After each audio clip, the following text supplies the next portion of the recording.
Hello everyone. आज हमारे topic में हम बात करेंगे कि इनकम टैक्स किस तरीके से चार्ज किया जाता है। तो यहाँ बड़ा एक शॉर्ट सा आपको डिस्क्रिप्शन देखने को मिलेगा कि इनकम हम कैसे जनरेट करते हैं या किस तरीके से हम उसको कैलकुलेट करते हैं और उसके ऊपर फिर हम टैक्स किस तरीके से लगाते हैं। हालांकि टैक्स लगाने का प्रोसीजर बहुत लेंथी है और हम यहाँ इतने शॉर्ट वीडियो में नहीं उसको डिटेल में बता पाएंगे, लेकिन थोड़ा सा हम उसको एक ब्रीफ में ज़रूर समझने की कोशिश करेंगे। तो सबसे पहले हमें ये देखना होगा, मैं आपको एक दो चार पॉइंट्स के ऊपर लेके जाना चाहती हूँ जिसमें हम ये देखेंगे कि इनकम टैक्स लगाने का बेसिस क्या है, राइट। तो income tax there are some points you can see, there are 6 points. एक एक करके हम इसको डिस्क्राइब करेंगे। जैसे इनकम टैक्स, जैसे कि मैंने पहले वीडियो में बताया था कि इनकम टैक्स क्या है, एक एनुअल टैक्स है जो आपकी इनकम पर चार्ज किया जाता है। और कौन चार्ज करता है? गवर्नमेंट चार्ज करती है। दूसरी बात, इनकम कौन सी वाली लेते हैं हम? जो हमने कमाई है, यानी कब कमाई है? लास्ट ईयर में। तो प्रीवियस ईयर बोलेंगे हम उसको। तो प्रीवियस ईयर में जो इनकम हम अर्न करेंगे उसी पर हम टैक्स लगाएंगे। किस साल में? जो उससे एकदम अगला असेसमेंट ईयर होगा उसमें।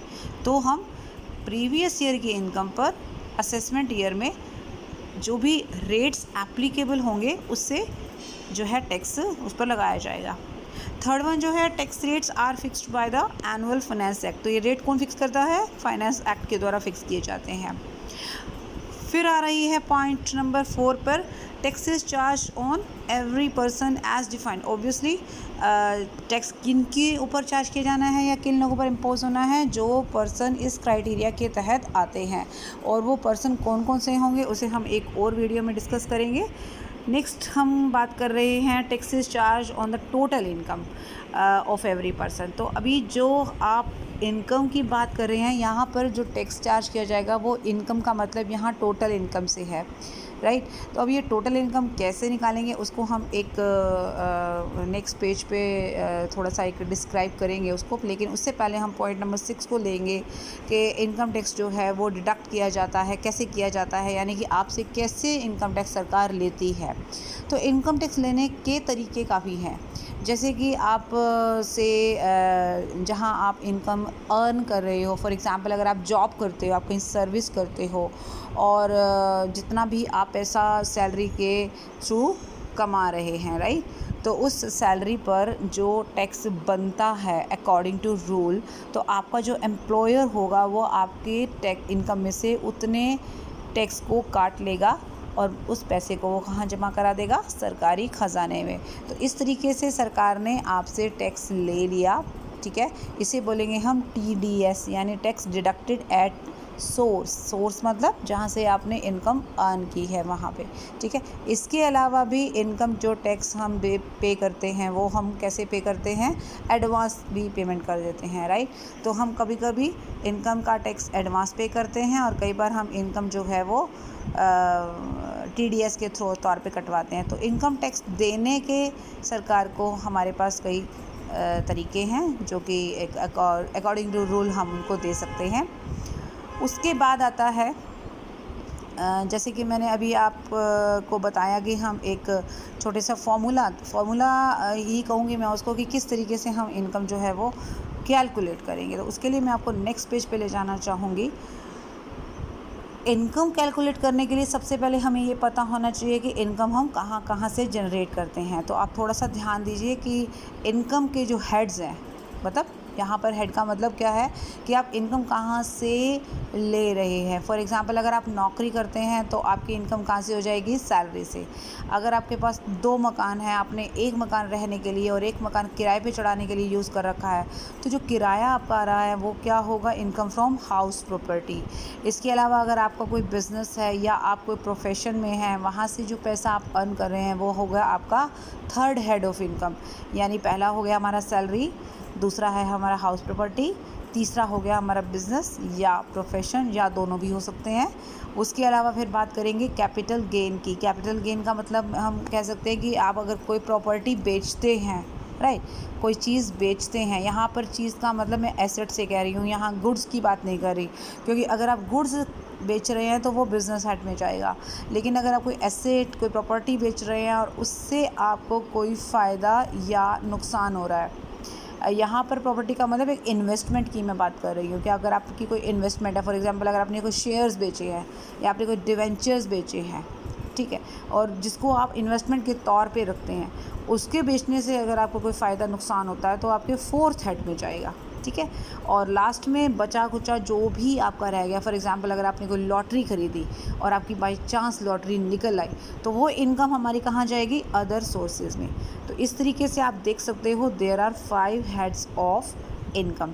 तो इसे हम हेड की संज्ञा देते हैं according to income tax act, ठीक है। तो सबसे पहले हमें ये पता लगाना होगा कि हमारी इनकम कहाँ कहाँ से है, ठीक है। उसके बाद हम बात कर रहे हैं, क्योंकि आपको याद है हमारे लास्ट वीडियो में हमने डिस्कस किया था एक डेफिनेशन में कि इनकम जो है हम प्रीवियस ईयर की इनकम पर असेसमेंट ईयर में टैक्स लगाते हैं। तो अगर मैं प्रीवियस ईयर की बात करूं तो प्रीवियस ईयर का यहाँ मतलब क्या है, फॉर एग्ज़ाम्पल अगर मैंने 3 ईयर्स के एग्ज़ाम्पल दिए हैं और मैंने ये आपको बताया था और फिर से बता रही हूँ कि कोई भी ईयर, जब हम इनकम टैक्स में ईयर के बारे में बात करते हैं तो उस ईयर का मतलब 12 महीनों की अवधि होता है, ठीक है। लेकिन अगर मैं प्रीवियस ईयर की बात कर रही हूँ, वो ईयर जिसमें आपने इनकम, कौन सी वाली इनकम, ये वाली इनकम, इन चारों या पांचों में से कोई भी इनकम अगर आपने अर्न की है और वो किस ईयर में अर्न की है, लास्ट ईयर यानी प्रीवियस ईयर में अर्न की है, तो उस प्रीवियस ईयर का मतलब पता होना भी हमारे लिए ज़रूरी है। अब आपके दिमाग में ये बात आ रही होगी कि जब 12 महीने हो गए तो फिर इसमें इतना ज़्यादा कॉम्प्लिकेशन कैसा है।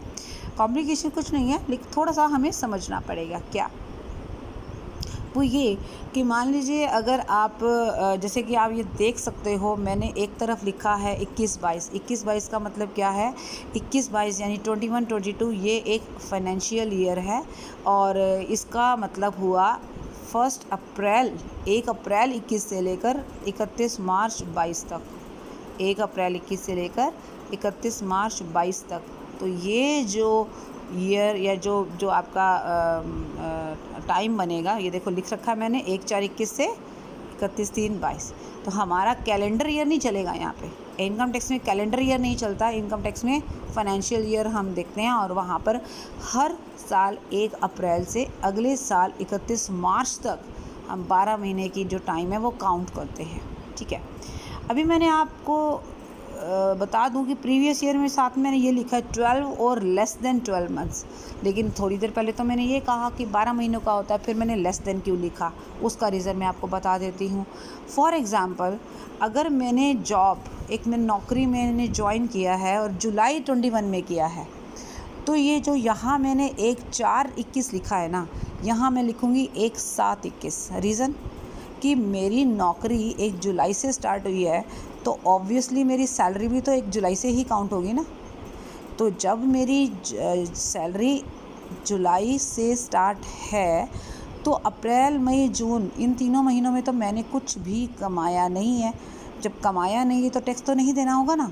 तो इसीलिए जो मेरा प्रीवियस ईयर होगा वो कब से स्टार्ट होगा, जिस टाइम से आप कमाना स्टार्ट करते हो प्रीवियस ईयर में, जिस महीने से आप अर्न करना स्टार्ट करते हो, ठीक है। अगर आपकी नौकरी, मान लीजिए मेरी जॉब जो है 2005 में लग गई थी, ठीक है, तो इसका मतलब वो अभी तक मैं वो नौकरी कर रही हूँ, राइट। तो अभी अगर मुझसे कोई पूछे कि इस साल मेरा प्रीवियस ईयर क्या होगा, तो मैं बोलूँगी यस मेरा प्रीवियस ईयर है 1/4/21 से 31 मार्च 2022। कारण कि ये पूरा साल मैंने नौकरी की है और मैंने पैसा कमाया है, तो मैं उस पर अगले साल यानी 21-22 का 22-23 में जाकर टैक्स दे दूँगी। लेकिन जो लोग इसी साल नई नौकरी में आए हैं या जिसने इस साल का मतलब मैं प्रीवियस ईयर की बात कर रही हूँ, अगर इस साल 7-8 महीने काम किया है, 4 महीने काम किया है, मतलब 12 महीने से कम काम किया है, तो उनका प्रीवियस ईयर बेटा 12 महीनों से कम का ही बनेगा। ये बात आपको ध्यान में रखनी है। तो अगर आपसे कोई भी ये पूछता है कि प्रीवियस ईयर कितने समय का होता है, तो आप कह सकते हो 12 और लेस देन 12 मंथ्स। ज़रूरी नहीं है कि 12 का ही हो, 12 से नीचे हो सकता है, 12 हो सकता है, 12 से ऊपर नहीं हो सकता, क्योंकि ईयर को हम 12 महीने ही मान के चलेंगे, ठीक है। तो आपने अगर अगर अगर हमें कुछ भी नहीं बता रखा तो हम ये एक मान लेते हैं, एज्यूम कर लेते हैं कि बंदे ने पूरा साल कमाया है, इसीलिए बंदे की इनकम पर टैक्स लगना है, तो पूरे साल को हम काउंट करेंगे।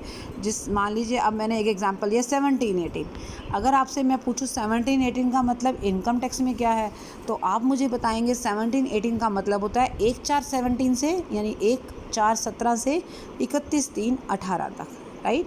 तो ये बात आपको ध्यान में रखनी है कि प्रीवियस ईयर 12 महीनों या 12 महीनों के कम की वो अवधि, वो टाइम जिसमें आपने इनकम कमाई है, और वो इनकम 5 हेड में से किसी भी हेड से आ सकती है। नेक्स्ट हमारा जो पॉइंट है, ये देखो मैंने लिख रखा है taxable income of previous year is taxed. याद रखिए प्रीवियस ईयर की इनकम पर ही टैक्स लगाया जाता है, ठीक है। अगली बात आ रही है असेसमेंट ईयर की। तो असेसमेंट ईयर का मतलब होता है वो ईयर, 12 महीनों की वो अवधि। ये देखो शायद मैंने लिखा भी है, यस लिखा है ना 12 महीने, तो 12 मंथ्स। अब यहाँ नहीं लिखा मैंने 12 मंथ्स और less months, no, assessment year हमेशा 12 मंथ्स का ही होगा, लेकिन प्रीवियस ईयर 12 से नीचे का भी हो सकता है। असेसमेंट ईयर में तो सिर्फ टैक्स देना है ना, असेसमेंट ईयर में तो सिर्फ टैक्स देना है, तो उसके लिए 12 महीनों की अवधि फिक्स है, और टैक्स आपको एक ही बार देना है। ऐसा नहीं है कि पूरा साल ही आप टैक्स देते रहोगे। टैक्स जो चार्ज किया जाता है वो एनुअली किया जाता है, उसको हम बोलते हैं एनुअल टैक्स है, एनुअल चार्ज बोलते हैं, ठीक है। तो 12 महीनों की अवधि। अब मुझे पूछा जाए कि ये आपके सामने असेसमेंट ईयर है जी, इसको डिफ़ाइन करो। मान लीजिए मैं बीच वाला उठा रही हूँ 21-22 का। अब इसको डिफ़ाइन करने के लिए कोई बोलेगा तो मैं क्या बोलूँगी, yes this is my assessment year and this assessment year is of 12 months which will start from 1/4/21 to 31st March 22। मतलब ये वो असेसमेंट ईयर है जो 12 महीनों की अवधि का है, जो स्टार्ट हो रही है 1/4/21 से 31/3/22 तक। ये मैं बीच वाले की वाली बात कर रही हूँ, ठीक है। तो अगर मेरा असेसमेंट ईयर 21-22 से बेटे तो इसका प्रीवियस ईयर कोई मुझे बोलेगा तो मुझे एकदम स्ट्राइक होना चाहिए और मुझे बोलना चाहिए कि 21-22 का प्रीवियस ईयर 20-21 है। 21-22 का प्रीवियस ईयर क्या हो गया, इससे एकदम पहले का जो 12 महीने हैं यानी प्रीवियस ईयर है वो इसका प्रीवियस ईयर हो गया, ठीक है। तो 22-23 का कोई पूछेगा तो मैं बोलूँगी 21-22, 21-22 का कोई पूछेगा तो मैं बोलूँगी 20-21, और 18-19 का कोई पूछेगा तो मैं बोलूँगी 17-18। तो क्लियर हो गई है मेरी बात कि प्रीवियस ईयर और असेसमेंट ईयर का मतलब क्या होता है, ठीक है। तो असेसमेंट ईयर में हम टैक्स कैलकुलेट करते हैं और पे करते हैं, ठीक है।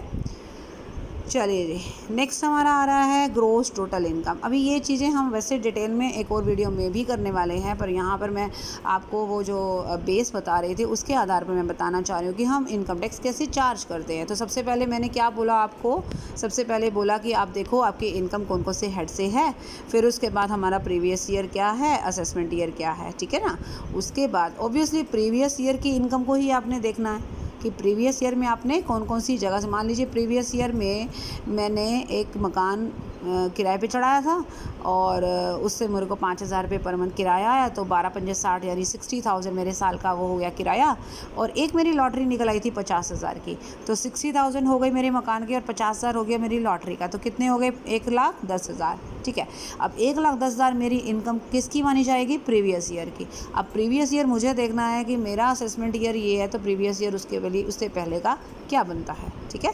यहाँ तक बात क्लियर हो गई। अब चलते हैं ग्रॉस टोटल इनकम पे। तो आपने पांचों हेड से मान लो इनकम अर्न करी, देखो salary, house property, business profit, business या profession, capital gain and other sources, ठीक है। और हर हेड की अपनी थोड़ी थोड़ी डिडक्शंस होती है। डिडक्शन समझते हैं, कोई भी चीज़ जब हम लेस करते हैं, ठीक है। अब सरकार जो आपको सैलरी देती है, या सरकार क्या, अगर आप प्राइवेट जगह भी काम करते हो और अगर आप वहाँ से कोई सैलरी अर्न करते हो तो आपको जब आप टैक्स निकालते हो तो उसके से रिलेटेड हमें थोड़ी सी डिडक्शन मिलती है ना। वो हम सैलरी के चैप्टर में डिटेल में करेंगे। इसके अलावा जितने भी आप हेड देख रहे हो ना, सब हेड्स में आपको मैंने माइनस करके डिडक्शन कर रखा है। तो ये डिडक्शन हर हेड की अलग अलग है, ठीक है। तो अगर मुझे कोई पूछे कि सैलरी बताओ कैसे निकालेंगे, तो मैं क्या करूँगी, मैं ग्रॉस सैलरी निकाल के और उसमें से जो डिडक्शन एप्लीकेबल होगी वो निकालूंगी, तो मेरा क्या आ जाएगा, नेट सैलरी। ठीक है, आपको याद है आप अकाउंट्स में पढ़ते हैं ग्रॉस प्रॉफिट माइनस कुछ डिडक्शन करते हैं ना उसमें से, उसके बाद क्या आ जाता है हमारा नेट प्रॉफिट, है ना। तो ये वही चीज़ है। इसके अलावा हाउस प्रॉपर्टी में से कुछ डिडक्शन लेस करेंगे तो हम लिखेंगे इनकम फ्रॉम हाउस प्रॉपर्टी।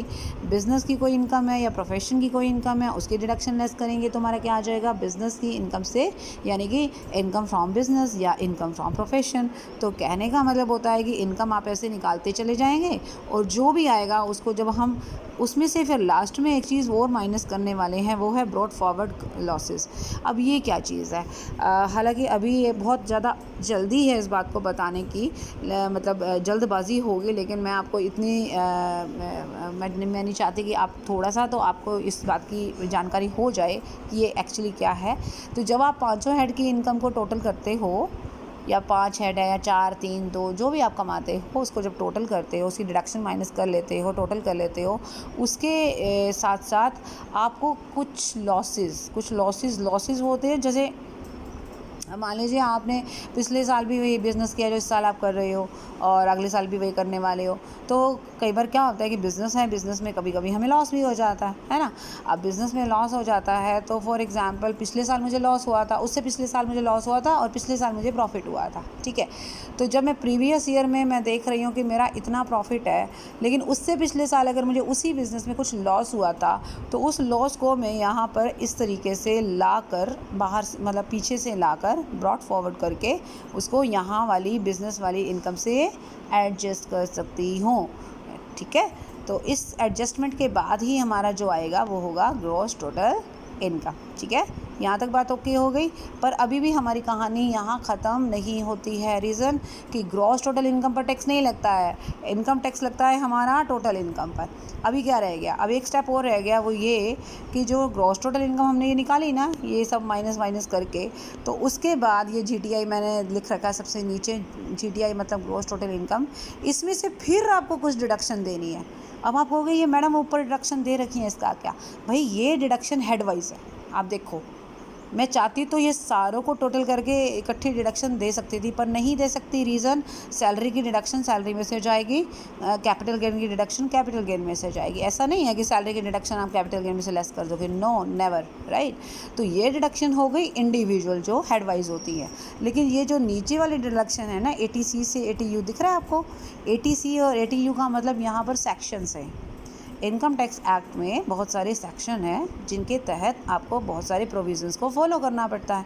ठीक है, तो ATC से ATU तक के बीच में कुछ डिडक्शन है जो ज़रूरी नहीं है कि हर बंदे पर लागू हो। तो अगर वो आपके ऊपर लागू हो रही है तो वो डिडक्शन आप किस में से माइनस कर दोगे, GTI में से माइनस कर दोगे। और माइनस करने के बाद जो हमारा बचेगा बेटा, वो क्या आएगा, वो हो जाएगा हमारा टोटल इनकम। दिख रहा है आपको, ये दिख रहा है आपको, टोटल इनकम दिख रहा है आपको। ठीक है, तो टोटल इनकम के ऊपर हम टैक्स लगाएंगे, तो टैक्स विल बी चार्ज और कैलकुलेटेड ऑन टोटल इनकम। तो ब्रीफ में आपको कहानी समझ में आ गई है कि ये जो पैराग्राफ दे रखा है, आप देख सकते हो, ये 4 पॉइंट्स जो हैं ये वाले, मैं इसको इस तरीके से समझाना चाह रही थी, इस तरीके से, ताकि आपको थोड़ा क्लियर हो जाए। तो हम क्या करेंगे, सबसे पहले हम अपनी सारी इनकम को ऐड करेंगे, उस इनकम में से हम उस इनकम को ऐड करने से पहले उनकी सारी डिडक्शंस माइनस करेंगे, उसके बाद हमारा कोई लॉसेस है वो माइनस करेंगे, फिर उसके बाद GTI आ जाएगी। GTI में से हम क्या करेंगे, ATC से ATU तक की कोई डिडक्शन है वो माइनस करेंगे, तो जो बचेगा उस पर हम टैक्स चार्ज कर सकते हैं। ठीक है, लेकिन इसको हम प्रैक्टिकली जब करेंगे तब आपको और भी बहुत सारी नई चीज़ों का पता लगेगा। तो अभी इस वीडियो में इतना ही, ताकि इससे ज़्यादा अगर आप डिटेल में यहाँ जाएंगे तो आप थोड़ा कंफ्यूज हो सकते हैं। तो अभी फ़िलहाल इसको इतना ही समझिए, नेक्स्ट वीडियो में हम आगे की बात करेंगे। सो आई होप आपको अच्छे से समझ में आ गया होगा। Thank you so much, bye, take care.